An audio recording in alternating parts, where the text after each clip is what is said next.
Beaucoup de constructeurs européens, mais même chinois en Europe, revoient à la baisse donc la vente de voitures électriques. On va en parler. Je vous mettrai cet article d'Automobile Propre à côté qui est intéressant. C'est des réflexions.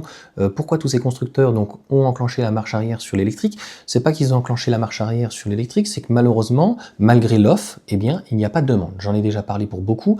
Malheureusement, c'est souvent un problème de méconnaissance, de mauvaise foi, et les médias ne font pas leur boulot. Pour autant, de l'autre côté, on synchralise peut-être un petit peu trop la voiture électrique et il faudrait peut-être laisser plus une porte de sortie. Pour le moment, la porte de sortie, ça serait à l'hybride rechargeable ou au prolongateur. Donc ça va laisser une part belle, notamment à Porsche, on va y revenir donc juste après, mais à certains constructeurs peut-être que, et puis surtout à une demande, parce que l'hybride est plutôt en poupe, donc peut-être que s'il y aura une sortie pour l'hybride, en tout cas le retour au thermique et à l'hybride pour Stellantis. Le thermique, c'est très bien quand on fait peu de kilomètres et qu'on est éventuellement en ville ou dans un village. C'est vrai que l'électrique est très intéressant en termes d'agrément de conduite, mais malheureusement, il faut de tout pour faire un monde. Il faut reconnaître qu'aujourd'hui, on avait encore des véhicules thermiques, petites Sandero ou des petites 108 qui étaient à 10 000 balles. Aujourd'hui, on en a plus à cause des nouvelles normes, etc., donc de l'Union européenne, et je pense que ça arrange bien les constructeurs parce qu'aujourd'hui ils veulent faire beaucoup plus de marge, et la moindre petite voiture électrique, je l'ai déjà dit, même avec BYD, on est à 20 000 €. Donc après sur l'hybride, vous avez bien vu, une Clio, c'est 25 000 €, et la dernière BYD là, qui vient de sortir, la Dolphin, eh bien on est à 25 000 € aussi, donc au final, ça laisse le choix. Donc on voit bien que malgré le choix, eh bien les gens préfèrent donc le thermique et surtout l'hybride. Je pense que c'est le problème des médias, ils n'arrêtent pas de bourrer le crâne là-dedans. Donc Volvo met de côté son objectif d'une gamme à 100% électrique. Ah oui, il se casse la gueule. Donc Volvo derrière c'est Geely et les constructeurs en tout cas chinois, et ils se rendent compte que c'est trop cher, c'est mal expliqué, les vendeurs aussi parfois font pas leur travail. Audi relance ses gammes donc hybrides, et les gens sont prêts à mettre 60-70 000 € donc dans une hybride, ça ne leur pose absolument aucun problème. Mercedes opte pour une transition plus graduelle. Je pense que ça manque de pédagogie tout ça. Et le client, il a beaucoup d'angoisse. Sur une hybride, il n'a pas d'angoisse, il a compris comment ça fonctionnait, c'est comme son véhicule thermique, c'est juste qu'il y a un moteur électrique. En gros, voilà. Et sur l'hybride rechargeable, il a compris un petit peu le délire, qui est qu'il a tous les avantages de l'électrique, et sans avoir les inconvénients a priori, sauf qu'en fait c'est comme ça qu'on lui a vendu, sauf que pour moi c'est complètement l'inverse. Mais comme dans cette vie, on est dans cette décennie sur l'inversion des valeurs, voilà. On te dit, le véhicule l'hybride rechargeable, vous avez les avantages de l'électrique, alors que non, puisque tu n'as pas le système régénératif et tu as une consommation qui est très importante et que tu es obligé de te traîner tout le temps le moteur thermique qui ne te sert à rien. Et sur les longs trajets, vous avez l'avantage en fait du thermique. Non, parce qu'au final, tu es obligé de te taper la batterie, le moteur électrique, etc.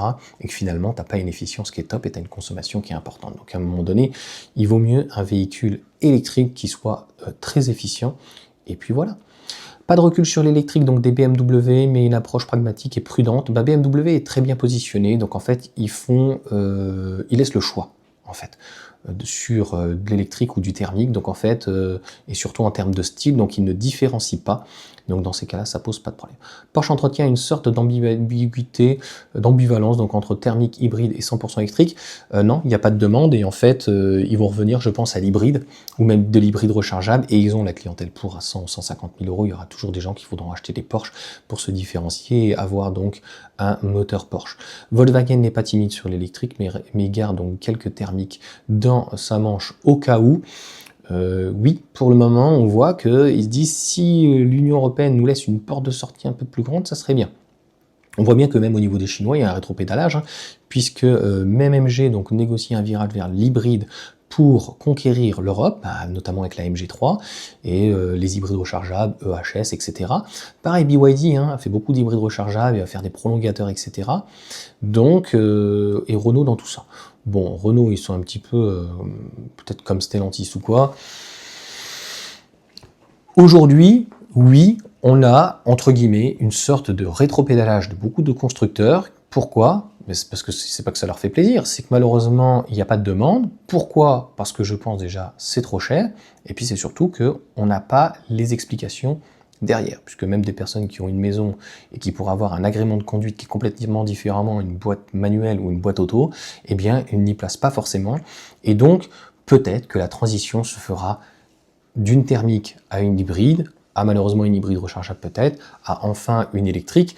Mais bon, on n'est pas du tout sur le même mode de conduite, donc c'est assez compliqué. Et puis foutre en fait, si tu veux, dans un gros SUV 20 kWh, quand tu as deux véhicules, bah, autant prendre dans ces cas-là et garder un thermique si tu veux, et puis de l'autre côté, garder, avoir une petite électrique de 30 kWh éventuellement pour le quotidien. Mais encore une fois, ça c'est à réfléchir, et c'est en fonction donc, de ces économies. Est-ce qu'on achète neuf, est-ce qu'on achète d'occasion, quelles sont les opportunités? Mais encore une fois, on le voit pour Porsche, Taycan n'a pas trop marché.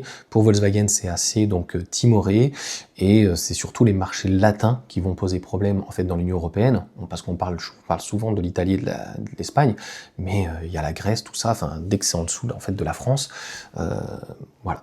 Cette année, je pense qu'on n'arrivera pas à dépasser les 20%, et l'année prochaine, si le bonus s'arrête, ça devrait dans un premier temps s'écrouler et rebondir un petit peu. Donc on verra bien ce que ça va donner, en tout cas des constructeurs chinois. C'est sûr que BYD qui commence à proposer une gamme globale, ça devient donc intéressant. Peut-être qu'ils vont se faire remplacer au niveau des constructeurs historiques. Enfin, ils vont remplacer en tout cas les constructeurs historiques, ça on verra bien. Mais c'est encore une fois tout à fait logique que les constructeurs, notamment historiques, ont basé leur notoriété sur des véhicules thermiques.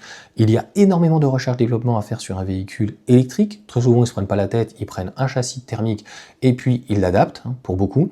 Et donc, on n'a pas un véhicule qui est optimisé. Même Porsche avec leur Macan, franchement, on n'a même pas de plancher plat à l'arrière. Le coffre n'est pas si grand pour un véhicule quand même. Voilà. Le frunk, il est ridicule. Enfin voilà, le véhicule n'est pas assez creusé, à mon sens, pour optimiser vraiment toute la place. Donc, par rapport à tout ça, comme ils n'y croient pas déjà de base, les ventes ne sont pas en retour. Ils disent, nous, en fait, on arrête la recherche-développement et finalement, on repart au thermique ou à de l'hybride.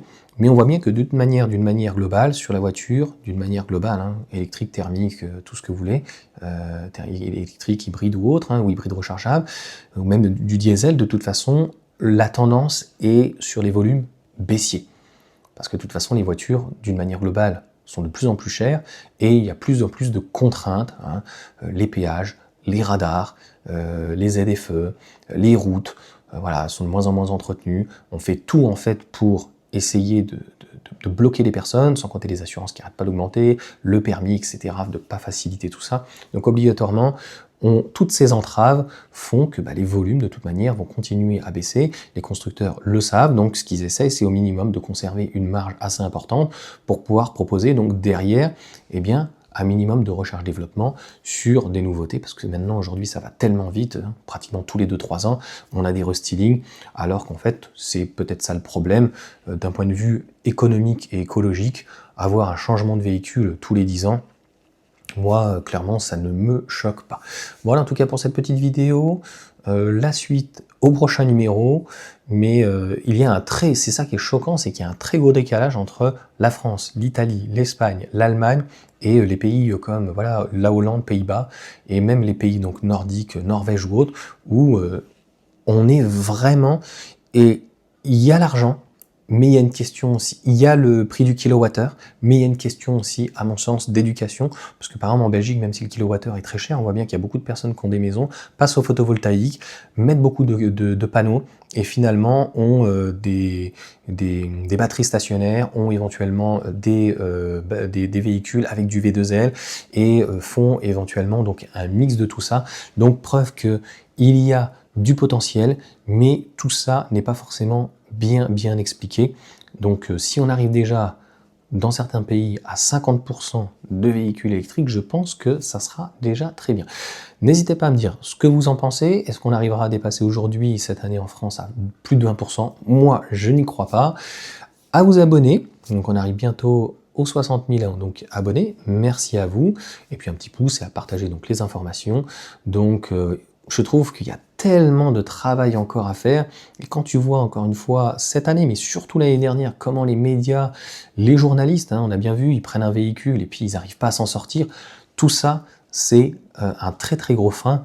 Donc tant qu'en fait les médias de masse ne feront pas un retour d'essai honnête, ça ne donnera pas un minimum au moins envie aux personnes. Il y a beaucoup de personnes qui vont mettre des commentaires, ils n'ont jamais essayé. Donc il faut au moins que les gens aillent essayer. Allez essayer, vous voyez, vous demandez de prêter la voiture une journée, le week-end, et puis vous partez le week-end avec, et puis vous voyez franchement si c'est si compliqué, franchement, de mettre et de brancher un véhicule. Parce qu'il y avait la dame qui disait ça à un moment donné. Ah, c'était compliqué, c'était très compliqué. Allez, sur ce, ciao à tous.